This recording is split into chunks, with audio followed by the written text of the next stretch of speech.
बिस्मिल्लाहिर्रहमानिर्रहीम। अस्सलाम वालेकुम जी। मैं नजमुल हसन बाजवा हूँ। नाज़रीन कराम, आज इस्लामाबाद यानी कि शहर इक़्तिदार से कुछ अहम तरीन खबरें मौसूल हो रही हैं। सबसे बड़ी खबर यह है कि एक बहुत बड़ी शख्सियत इस वक्त में शायद फैसला करने वालों में से सबसे बड़ी शख्सियत इस्तीफा दे रही है। और ये जो इस्लामाबाद की सबसे बड़ी शख्सियत है, इस बारे में ये भी बताया जा रहा है कि ये बिल्कुल इमरान खान के मुखालिफ शख्सियत है। तो इसके इस्तीफे की खबरें दो तरह से देखी जा रही हैं। एक तो ये देखा जा रहा है कि हाँ, ये बिल्कुल तहरीक इंसाफ के हक में बहुत अच्छा हो रहा है कि जब इमरान खान का इतना बड़ा मुखालिफ घर जाएगा, जिसने इतने बड़े बड़ी चीजें करनी है, इतने बड़े बड़े फैसले करने हैं, इतनी बड़ी जिम्मेदारी है उसके ऊपर, तो ऑब्वियसली ये इमरान खान के लिए और तहरीक इंसाफ के लिए अच्छा होगा।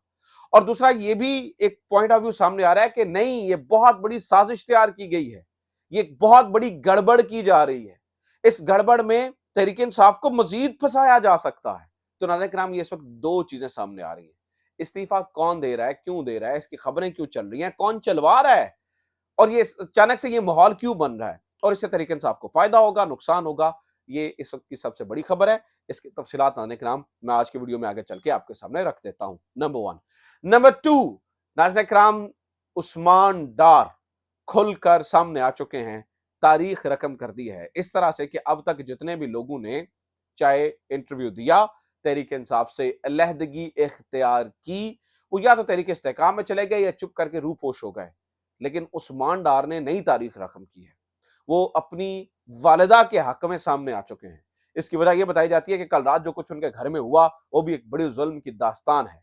इस वक्त उस्मान डार ये डिसीजन क्यों ले रहे हैं, और ख्वाजा आसिफ को कितना बड़ा खतरा है। उस्मान डार बाकी सब के तहरीक इंसाफ के लोगों के लिए जो कि चुप करके साइड पे हो गए हैं, कौन सा प्रेसिडेंट सेट करने जा रहे हैं, ये दूसरी बड़ी खबर है जो आपके सामने रखने वाली है। तीसरी बड़ी खबर यह है कि सनम जावेद खान भी नाज़रीन किराम दलेरी दिखा गई हैं, और उन्होंने एक ऐसा ऐलान किया है जिससे जो पाकिस्तान मुस्लिम लीग नून वाले हैं, उनकी सफों के अंदर, हलकों के अंदर खलबली मची हुई है। ये क्या मामला है? सनम जावेद और उस्मान डार के क्या चैलेंजेस हैं? क्या वो उनको किन चैलेंजेस का सामना करना पड़ेगा, और वो क्या चैलेंज कर रहे हैं? ये बहुत बड़ी खबरें हैं, ये आपके सामने रखनी है। और नाज़रीन किराम, अहद चीमा, एक निगरान हुकूमत का वजीर, उससे फारिग किया गया है। इस बारे में क्या तफसीलात हैं, ये भी आपके सामने रखूंगा। सबसे पहले नाज़रीन किराम बात कर लेते हैं उस्मान डार की, उसके बाद में फिर ये बाकी सारे खबरें जो है वो आपके सामने रख देता हूं। उस्मान डार, नाज़रीन किराम, ये एक बड़ा अनोखा वाकया हुआ कि उस्मान डार के इंटरव्यू के बावजूद कल रात हुआ ये कि उनकी घर के ऊपर रेड मारा गया। इसमें जो उनकी वालिदा के ऊपर तशद्दुद हुआ, गिरेबान फाड़ा गया, उस्मान डार की बेगम के ऊपर जो तशद्दुद हुआ, उनके जो 6 साला बच्चा है जो उसके ऊपर उसे जिस ट्रॉमा से गुजरना पड़ा, क्योंकि वो ऑडियो में सुन रहा था जिसमें वो कह रहा था कि पुलिस अंकल मैं आपके पाँव को हाथ लगाता हूँ, हम यहाँ से चले जाइए। ये बड़ा ही डिस्टर्बिंग एक चीज़ है, बड़ी डिस्टर्बिंग चीज़ है। शायद ये किसी भी गैरतमंद के लिए काबिल कबूल नहीं हो सकता।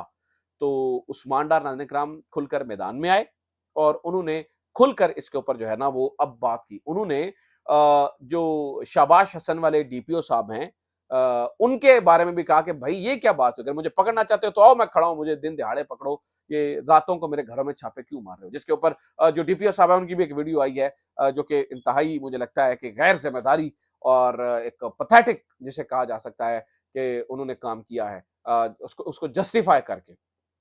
खैर, अब ये सब जब मामला हुआ नाज़रीन किराम, तो बात अगर यहां तक ही रहती तो शायद इतनी ना बढ़ती। उसके बाद हुआ ये कि ख्वाजा आसिफ साहब ने एक ट्वीट कर दिया। ख्वाजा आसिफ साहब ने एक ट्वीट किया और उसमें उन्होंने कुछ बातें कह दी। उन्होंने नाज़रीन किराम इल्ज़ाम ये लगाया कि मैं एक ऐसे शख्स की, यानी एक तो उन्होंने ये कहा जी ये मैं ये नहीं कर रहा। दूसरा उन्होंने नाज़रीन किराम उन्होंने कहा कि मैं एक ऐसे शख्स की बात कर रहे हैं जो कि अपने लीडर के खिलाफ बोलता रहा है। मैं एग्ज़ैक्टली आपको पढ़ के सुनाता हूँ। फिर जो जवाब उस्मान डार ने दिया उसमें खबर है। सुने पहले ख्वाजा आसिफ ने क्या कहा। वो कह रहे हैं जो शख्स टीवी पे बैठकर उसके लीडर के खिलाफ गवाह बन जाए, जिसकी खुशामद में कुफर की हदूद को छू जाता था, उसके शर से मैं कैसे महफूज रह सकता हूं। मैंने मोहतरमा को प्रेस कॉन्फ्रेंस में बहन कहा है और मुझे इस रिश्ते के तकद्दुस का पूरा एहतराम है। नस्लों के खानदानी ताल्लुक ताल्लुक और रिश्तेदारियां हैं। मैं ऐसी घटिया सियासत पर लानत भेजता हूँ, जिस पे मुझे अपनी खानदानी रवायात और तरबियत को कुर्बान करना पड़े। अब इसमें जो उन्होंने सबसे पहले पर्सनल अटैक किया ना कि तुमने इमरान खान के खिलाफ बात की थी, उसका जवाब उस्मान डार ने जो दिया, नाज़रीन किराम वो खबर है। वो क्या? उन्होंने कहा जनाब कि ख्वाजा आसिफ वादा मुआफ गवाह तुम्हारे नाजायज़ बाप नवाज शरीफ के खिलाफ उसका समधी इसहाक डार भी बना था, जिसके तुम और तुम्हारा सारा खानदान जूते पॉलिश करता है। और रही बात मेरे टीवी प्रोग्राम की, तो वो सारा पाकिस्तान जानता है कि उसकी हकीकत क्या है। इसका मतलब है नाज़रीन किराम सारा पाकिस्तान जानता है कि उसकी हकीकत क्या है। ये जो जुमला है ये बड़ा मानी-खेज़ है। इसका मतलब है उस्मान डार साहब इस बात की तस्दीक कर रहे हैं कि जो बातें गर्दिश कर रही थी कि ये एक जो है ना वो हब्से बिजा में रखकर इंटरव्यू लिया गया, ये इंटरव्यू ज़बरदस्ती लिया गया। कामरान शाहिद साहब ने जो है ना वो इसमें पूरा ड्रामा रचाया।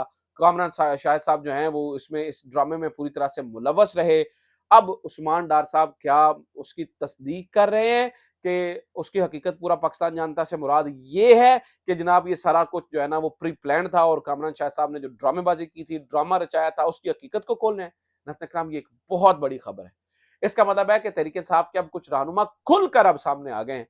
उन्होंने ये सारा कुछ सहा और उसके बाद अब जो है वो ऐलान कर रहे हैं कि हम जो है अब इमरान खान के साथ जो है वो खड़े हुए हैं। तो ये एक इंतहाई अहम और बहुत बड़ी अपडेट है। इस ये चीज़ नाज़रीन किराम इम्पैक्ट डालेगी बाकी तहरीक इंसाफ के रहनुमाओं के ऊपर भी।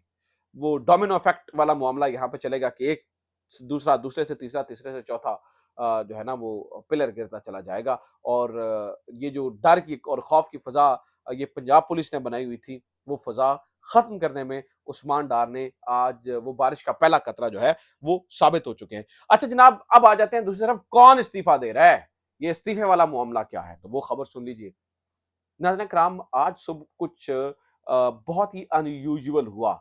जैसे कि Supreme Court Bar Association, Pakistan Bar Council Sindh जो है ना Sindh High Court Bar Association इस तरह की मुख्तलिफ बार एसोसिएशंस और बार काउंसिल्स ने किया ये कि अचानक एक ही टाइम के ऊपर चीफ इलेक्शन कमिश्नर के इस्तीफे का मुतालबा किया।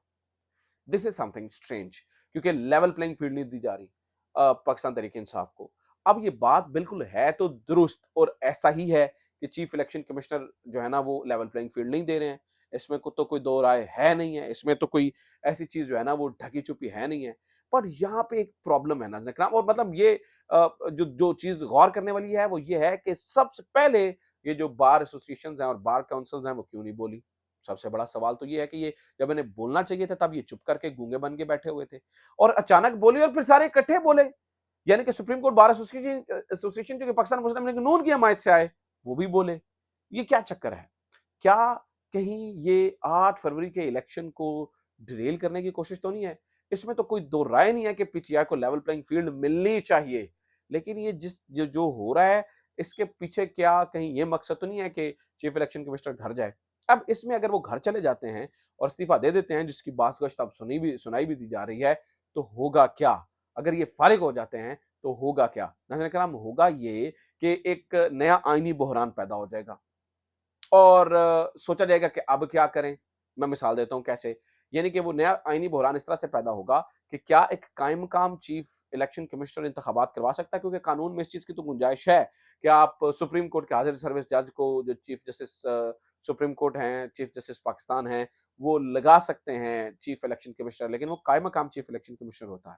तो क्या कायम-मक़ाम chief election commissioner election commission के वो इंतखाबात करा सकता है? और अगर इससे भी निकल जाएँ और अचानक जो है वो चीफ इलेक्शन कमिश्नर साहब कहें कि मैं तो बीमार हूँ और मैं बड़ा बीमार हो गया हूँ और अब मैं ये नहीं कर सकता, तो फिर क्या होगा? क्या ये मामला उस तरफ तो नहीं जा रहा? क्योंकि इस तरह की चीज़ें देखें ना आप ये भी देखिए कि जो कामरान खान साहब हैं, उनका एक ट्वीट है, वो भी कहीं इशारे करता हुआ नज़र आ रहा है, जिसमें वो ये बता रहे हैं कि हालात बहुत ख़राब हो गए हैं। अब देखिए कि इलेक्शंस का ऐलान होते ही जो स्टॉक एक्सचेंज है, वो नीचे गिर गई है, फलाँ, फलाँ, फलाँ, फलाँ। इस तरह की चीज़ें हो रही हैं और फिर अचानक से जो पाकिस्तान पीपल्स पार्टी है, उसके अंदर जो सरफराज भुगटी हैं, वो शामिल हो जाते हैं, जबकि वो कह तो ये रहे थे कि वो नून लीग में शामिल होंगे। तो अगर आप कुल मिला के इसको देखें इन अ लार्जर पिक्चर, तो हमें नज़र आता है कुछ ना कुछ गड़बड़ तो हो रही है। कुछ ना कुछ तो जो है ना वो हो रहा है। लेकिन ये है कि जो कुछ भी हो जाए, नाज़रीन करम ये बात तो तय है कि धाँधली की बजाय आप धाँधला करने की भी कोशिश कर लें तो तहरीक-ए-इंसाफ का वोटर अब निकलेगा। वो निकलेगा ज़रूर कुछ भी हो जाए और वो at the end of the day आपको जो है ना वो माननी पड़ेगी इमरान खान की। अच्छा जनाब इसके अलावा खबर ये है कि जो सनम जावेद साहबा हैं, वो भी डट गई हैं और वो ऐसा डटी हैं कि उन्होंने पाकिस्तान मुस्लिम लीग नून की जो सफ़े हैं उनमें खलबली मचा दी है। क्योंकि अगर सनम जावेद खान मरियम नवाज़ के मुकाबले में इलेक्शन लड़ती हैं, तो ये बात तो आप समझ जाएँ कि बिल्कुल दीवार पे लिखी है मरियम नवाज़ की शिकस्त।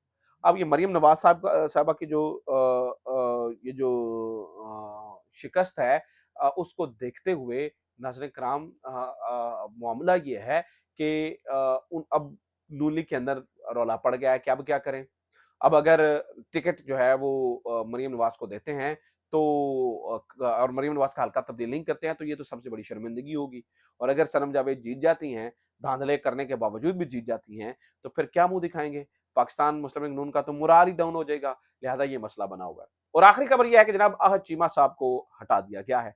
अब अहद चीमा शहबाज शरीफ के बहुत करीबी रहे हैं, शहबाज शरीफ साहब के खासुल खास रहे हैं। कैसी मज़े की बात है कि 4 महीने निगरानी करने के बाद उन्होंने अपने जो है वो असासे नहीं दिखाए और उसके ऊपर उन्हें हटा दिया गया है और उन्हें ये कहा गया कि जनाब चूंकि आप पुरानी काबीना में रहे हैं मतलब चीफ जो इलेक्शन कमीशन है इलेक्शन कमीशन इतनी देर सोया रहा और आप जो है ना उन्हें ये नजर आ रहा है कि ये जनाब ये हुआ है ठीक है ये सब कि सब नाज़रीन किराम इस वक्त लगता है कि पखंडबाजियां ड्रामेबाजियां चल रही हैं तो ये अब तक की खबरें उम्मीद करता हूँ ये वीडियो आपके लिए इन्फॉर्मेटिव रही होगी अपना ख्याल रखिए खुदा हाफिज़ पाकिस्तान जिंदाबाद।